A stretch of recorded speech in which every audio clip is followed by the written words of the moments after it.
Peter. It's Aunt Mary. So I'm going to show you how to do those potatoes that I've been bragging about that are really, really good. So first thing is get a pan ready. If you can't line it with parchment paper, which you probably don't have, just make sure you grease it with Crisco or a little bit of oil so it's slick and the potatoes don't stick. So do that first. And then the potatoes have to be soaked in really cold water, salted water. So I'm going to put really cold water and put 2 tablespoons of salt. You just use a regular silverware tablespoon, and just put that in there and stir it around and make sure it dissolves. Oops, there's 1. And there's 2. Now just stir it around and make sure it dissolves. Okay, that's pretty good. Okay, so then I took the potatoes, I washed them off, and then you cut them up like steak fries. So I do this, since these aren't that big. These are russets. I recommend russets. So I'm going to get 3 pieces from each side and put them in the salt water.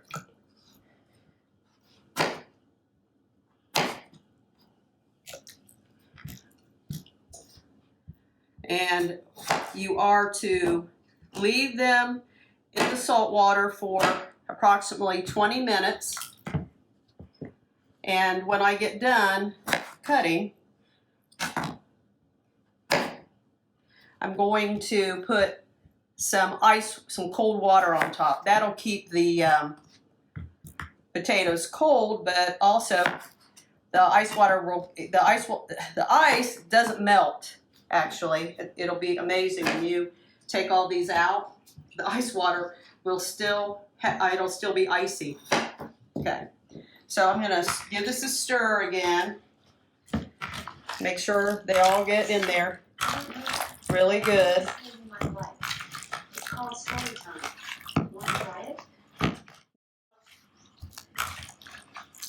Okay, so I'm going to put a little bit more water in here, cold water. Sorry, I don't know that one. So they're all covered. And then I put approximately 1 cup of ice on here to keep the water cold, and then let it sit for 20 minutes. Just let it sit. While you are soaking your potatoes, go ahead and preheat the oven to 450 degrees. Okay, when they're done soaking, after about 20 minutes, take them out of the water, and you can drain them, I guess. I really want to pat them dry on a towel. Okay.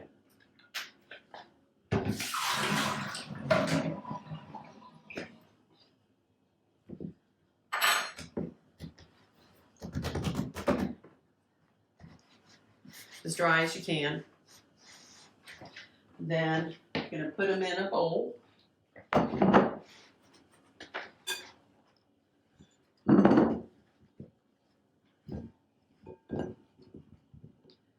And then 2 tablespoons of oil. If you have an actual tablespoon, you can use it. I didn't know if you did, so I'm just using this. About 2 tablespoons of oil. Drizzle it all over it. And then kind of mix it up and make sure they all get coated.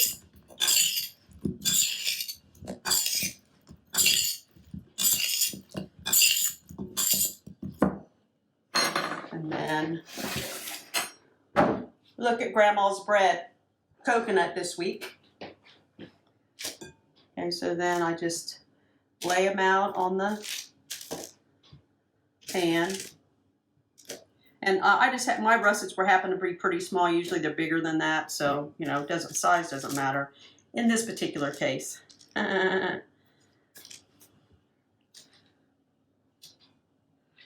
Just lay them out on the sheet.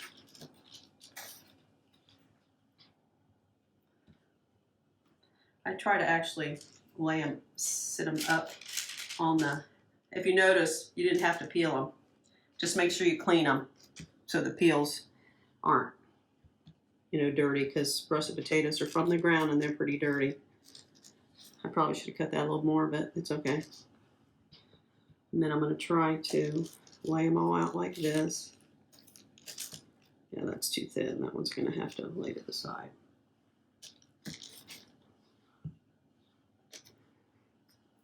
Okay. That was 3 russets. You want to make sure there's space. You don't want them, you know, you want to have a little bit of space. Like these are spaced out, because if you put them too close together, they're going to not really cook very well. You have to have they have to have a little bit of room. So these are pretty good. They're spaced out pretty well. Then put them in the oven. You don't have to put any more seasoning on them. Remember, they soaked in salt water. So then you just put them in the oven and bake them for approximately, it says an hour, but I would check them at 50 minutes and see if they look pretty golden brown. And really, that's all there is to it. When they come out, if you want to put some salt and pepper or some other spices on it, you can. But you can go ahead and eat them like that, and I'll show you when they're done. So, as I said, Pete, you don't have to do this, but there is a rub that or not a rub, powdered spice mix that when they come out, and you have to do it when they're hot, that I am going to do, and it is a teaspoon of this chili lime seasoning, and obviously it's whatever flavors you like. I happen to like chili and lime, so it's a teaspoon of that, a teaspoon of paprika. My paprika's there we go.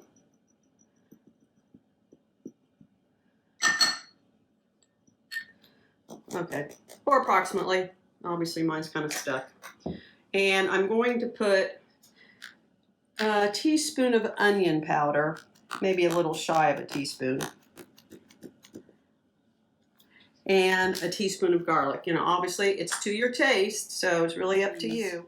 You just mix them all together like this. And then when they come out, I'm actually going to put them back in the bowl that I put the oil in. I, wiped it out. I'm going to put it back in the bowl, and I'm going to put this spice on as soon as it comes out of the oven. As soon as you can, get them into the bowl, because I know they'll be super hot. But put them in there, because then all the spices will cling to it. Okay, that's it until they come out of the oven. These are now done. They're really crispy. You can see how crispy they are. I probably put them in there a little bit too long, but they'll still be good.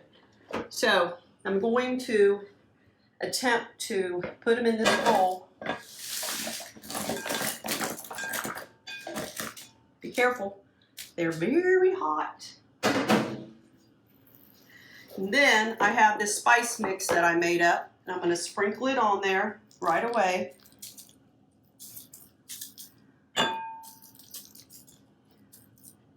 Then toss them.